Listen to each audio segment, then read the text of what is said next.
Sering nggak sih pas lihat laporan keuangan tahunan sebuah perusahaan, kita jadi bingung. Ini bacanya harus mulai dari mana? Tenang, dalam beberapa menit ke depan, kita akan bongkar bareng-bareng sebuah laporan keuangan yang sudah diaudit, biar kita tahu cara nemuin informasi yang paling krusial. Oke, langsung aja kita bedah ya. Yang kita pakai ini bukan contoh rekaan, tapi dokumen asli, surat pernyataan direksi dari sebuah laporan keuangan. Kita akan jadikan ini studi kasus kita untuk menguliti komponen-komponen penting yang perlu Anda tahu sebagai seorang investor. Roadmap kita jelas ya, kita akan jalan bareng langkah demi langkah. Anggap aja kita lagi jadi detektif keuangan, mulai dari cari tahu siapa yang nulis laporan, sampai akhirnya kita simpulkan apa arti semua ini buat investasi kita. Oke, pertanyaan pertama dan paling mendasar. Siapa sih sebenarnya yang menyajikan cerita keuangan ini? Nah, perhentian pertama kita dalam laporan manapun adalah menemukan siapa yang bertanggung jawab atas semua angka yang ada di dalamnya. Dan inilah jawabannya. Para direktur perusahaan itu sendiri, dalam contoh ini ada nama Andrew K. Labaika dan Kristanto Pranata. Tanda tangan mereka di sini bukan sekedar formalitas loh. Ini adalah sebuah pernyataan resmi, sebuah titik awal yang sangat krusial. Intinya apa sih? Mereka itu, kasarnya, lagi pasang badan. Dengan mendandatangani surat ini, mereka secara publik menyatakan bahwa laporan ini dibuat dengan adil dan akurat, dan yang paling penting, sesuai dengan aturan main akuntansi yang berlaku di Indonesia. Tapi, apa kita bisa langsung percaya begitu saja? Tentu enggak. Untuk itulah ada pihak ketiga, seorang detektif independen yang disewa khusus untuk memeriksa pekerjaan manajemen. Yuk kita lihat gimana hasilnya. Nah, ini dia laporan dari sang detektif, laporan auditor independen. Dan di kasus ini, datangnya dari firma audit global sekelas Ernst & Young atau EY. Tugas mereka cuma satu, memberikan penilaian yang objektif tanpa memihak. Dan ini dia, vonisnya. Kesimpulan paling pentingnya, auditor setuju dengan apa yang disajikan manajemen.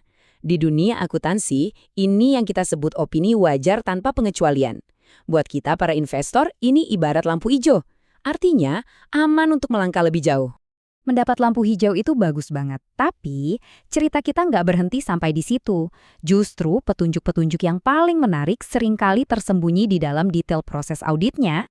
Jadi, pertanyaannya adalah, meskipun laporannya dapat stempel bersih, ada nggak sih area-area tertentu yang bikin auditor harus kerja ekstra keras dan butuh perhatian khusus? Yuk kita intip lebih dalam. Dan ini dia jawabannya. Auditor menyoroti satu angka yang luar biasa besar untuk jadi fokus utama mereka. Pendapatan perusahaan yang tercatat sebesar 553 juta dolar Amerika Serikat di tahun 2025. Secara resmi, ini disebut hal audit utama atau key audit matter. Gampangnya gini deh, ini tuh kayak auditor ngasih stabilo ke bagian-bagian yang menurut mereka paling penting dan paling beresiko di seluruh laporan keuangan. Kenapa sih pendapatan yang jadi sorotan? Pertama, jelas angkanya gede banget. Material. Kedua, ini kan indikator kinerja utama perusahaan. Ketiga, semua orang, termasuk kita para investor, pasti ngeliatin angka ini. Dan yang terakhir, selalu ada resiko kalau pendapatan ini bisa saja dicatat dengan cara yang nggak sesuai aturan. Nah, karena risikonya tinggi, auditor nggak tinggal diam. Respons audit ini menjelaskan jurus-jurus yang mereka pakai. Mereka mencoba memahami prosesnya, memeriksa entry jurnal manual, melakukan uji korelasi, sampai yang paling penting, memverifikasi penerimaan kasnya. Nah, dari semua langkah tadi, yang terakhir itu yang paling krusial buat kita sebagai investor. Kenapa? Karena ini adalah langkah follow the money. Ini menghubungkan angka di atas kertas dengan uang yang nyata di rekening bank. Ini pertanyaan yang fundamental banget buat bisnis apapun. Cuma karena sebuah perusahaan mencatat adanya penjualan, bukan berarti uangnya sudah masuk ke rekening kan?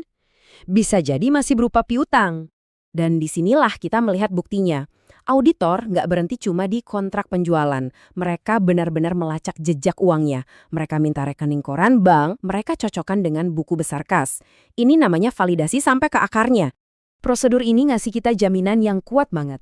Artinya, pendapatan 553 juta dolar itu bukan cuma angka akuntansi, tapi benar-benar mencerminkan uang yang real masuk ke kantong perusahaan.